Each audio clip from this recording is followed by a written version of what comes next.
परम सत्कारयोग साध संगत जी, रसना पवित्र करिए ते आखिए धन श्री सतगुरु जगजीत सिंह जी, धन श्री सतगुरु उदय सिंह जी।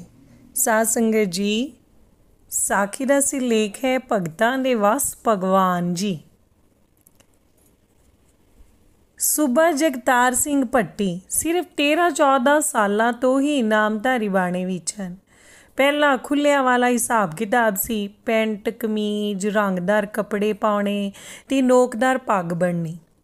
सन 1984 विच आनंद कारज श्री भैणी साहिब विखे ही होया ते उसे दिन ही श्री भैणी साहिब दे दर्शन मेले कीते।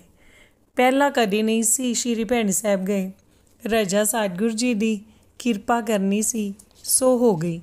बख्शिश सदका पहला विद्यक जथे दे सैकटरी ते फिर यूपी दे दूजे नंबर सहायक सूबा जी थापे गए। पहले सूबा जी संत नगर दे नाल पहले सूबा जी संत जगत सिंह जी दे नाल रल के सेवा विच तनो मनो लीन हन। श्री सतगुर जी दे यूपी दौरियां समय नाल उपस्थित होने कारण सच्चे पातशाह जी किवें ते किहड़े किहड़े रूप संसारी जीवां नूं विखाउंदे हन, सूबा जी सुणांदे हन। एक बारी सच्चे पातशाह जी का यूपी का दौरा सी। सच्चे पातशाह जी वालों एक खास हिदायत की गई कि जिथे भी जाना है सारी साध संगत एक थां ते इकत्तर हो जाया करे। मैं किसी दे भी घर चरण पाउण नहीं जाना ते ना ही कोई मैनू चरण पाउण दी अर्ज करे, पर प्यार अगे किसदा की जोर। यूपी एक जगह ते जांदियां रस्ते विच रेलवे का फाटक आ गया। फाटक ते गड्डी खड़ी सी।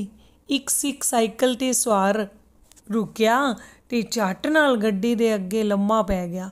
अखां सजल सन, इस तरह जिवें कि उसदे मन विच कोई तड़प सी। श्री सतगुर जी ने संत तरसेम सिंह निजी सकत्तर ते सूबा जगतार सिंह नूं हुक्म कीता, पुछो इनू की गल है। उस सिख नूं पुछया गया तो उस कहा, जी 2-3 पैलियां छड़ के मेरा घर है, घर चरण पाओ जी। सच्चे पातशाह जी ने इनकार कर दिता। जदों संत तरसेम सिंह होरां ने उस सिख नूं पातशाह जी दा हुक्म सुनाया तो उस कहा, तुसी परे हट जाओ, ये साडा प्यो ते पुत्तर दा मामला है।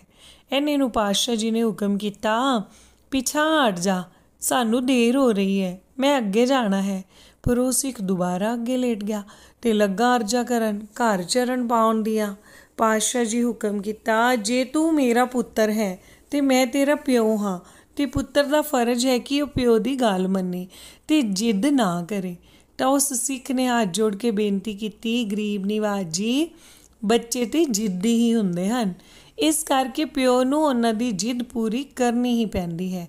ये कह वो फिर लेट गया ते रो रो के हालो बेहाल होन लगा ते कहन लगा, पातशाह जी अगे ही 20 साल बाद आप जी इधर आए हो, जे हुण भी मेरे घर चरण नहीं पाने तो मैं की करा। जिस तरह कहते हैं कि भगतां दे वस भगवान जी, वो गल हुई। सतगुर जी उहदे घर वल नूं हो तुरे, दुनिया दा वाली राहो राही सड़क ते गड्डी च तुरिया जांदा है ते वो सिख प्रेम ते प्यार दी शक्ति नंगे पैरी वाहो दाही खेतां विचों दी दौड़े जांदा है। खेतां विचों कणक ताजी ताजी वड्डी सी ते मुढ़ियां अजे विच ही सन। उस नूं कखां कानियां मुढ़ियां रोड़ियां दी कद परवाह सी। वो सिख छाला मारदा घर पहुंचा। अगे श्री सतगुर जी वास्ते मंजा आसन पहला ही तैयार सन। सच्चे पातशाह जी ने आसन ग्रहण किया। उस सिख ते उसदे सारे परिवार ने यथाशक्ति मत्था टेकिया ते अपने आप नूं कृतार्थ किया। पातशाह जी हुक्म किया, हुण खुश है जी गरीब नवाज। सिख ने कहा, पर मैं खुश नहीं हाँ। दीन दुनिया दे वाली जी ने हुक्म किया। सिख दियां ताहां निकल गईयां, लगा रोण लगा बख्शाउण, पातशाह जी खुशियां बख्शो जी। अखीर पातशाह जी नूं कहना ही पिया, जा तैनूं खुशियां बख्शियां, ते सच्चे पातशाह जी उत्थों अगे रवाना हो गए। इस तरह ही पातशाह जी की गड्डी रुकी। ये अगली साखी है कि इस तरह ही पातशाह जी की गड्डी रुकी। एक खुला आदमी जो कि एक बंगाली सी ਚਟਰਜੀ ਉਸਦਾ ਨਾਮ ਸੀ। ਉਸਨੇ ਅਣ ਸੱਚੇ ਪਾਤਸ਼ਾਹ ਜੀ ਨੂੰ ਨਮਸਕਾਰ ਕੀਤੀ ਤੇ ਵੈਰਾਗ ਵਿੱਚ ਆ ਗਿਆ। मस्ती विच कही जाए बिल्कुल वही भगवान, बिल्कुल वही मूर्ति, बिल्कुल वही दैवी आत्मा। मेरे को बताओ आप कौन हो, आप कहाँ के रहने वाले हो, आप किन के गुरु हो। सच्चे पातशाह जी ने उसनू इस तरह निहारिया कि जिस तरह उसका जन्मा जन्मांतरा तो विछड़े का मिलाप कर रहे होण। सच्चे पातशाह जी ने सूबा जगदार सिंह होरां नू हुक्म किया, इनू भजन दे दिओ। हुक्म अनुसार सूबा जी ने उसके कान विच भजन दे दिता। उस शख्स भजन लै मस्ताना होया होया गड्डी अगों हट गया। उसे दिन ही यूपी विच ही एक आश्रम विच सच्चे पातशाह जी का दीवान लग्या। वो जगह उत्थों 20-25 मील अगे सी। बड़ी भीड़ इकट्ठी हुई। हज़ारां की गिनती विच नामधारी ते गैर नामधारी दर्शन परसन आए। वो बंगाली चटर्जी भी उस दीवान विच साइकिल चलाउंदा पहुंचा ते आके सतगुरु जी नूं नमस्कार कर पीछे जाके बैठ गया। सच्चे पातशाह जी ने संत तरसेम सिंह होरां नूं इशारे नाल कुछ कहा ते संत तरसेम सिंह होरी हुक्म अनुसार उस बंगाली नूं बुला के अगे लै आए ते अगे बैठण दा हुक्म सुनाया। तो उस बंगाली ने दस्सिया कि ये ते उन्हां दा गुरु है। इसने ते उसनू उसदे बंगाली भगवान दे रूप विच ही दर्शन दिते हन। इस तरह ही साहिबाबाद यूपी विच एक आचार्य जी रहते हैं। उन्होंने अपने रहन लई साहिबाबाद विखे ही एक निक्की जी कुटिया बनाई। उसने साहिबाबाद विखे होए बसंत के समागम समय सच्चे पातशाह सतगुरु जगजीत सिंह जी के दर्शन किए। यह घटना सन 1995 की है।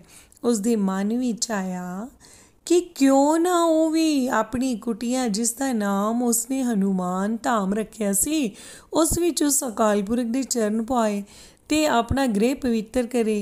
ਉਹ हनुमान ਦਾ भगत सी।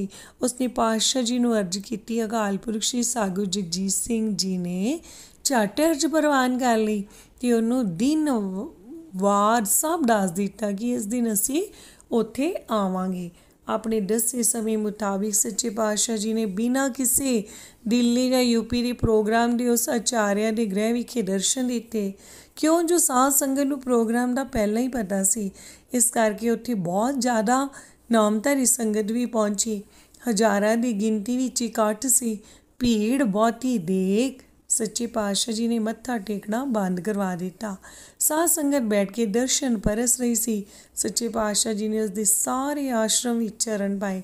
बाद विच आचार्य जी ने अपने उस छोटे जे स्थान नूं भी पवित्र करन लई अर्ज की जिथे उसका निवास सी। सच्चे पातशाह जी ने किरपा की। उसने कुटिया अंदर एक मंजा ते आसन विछाया होया सी। सच्चे पातशाह जी ने मंजे के उपर खड़े होके अपनी लोई नूं खोल के फिर बुक्कल मारी।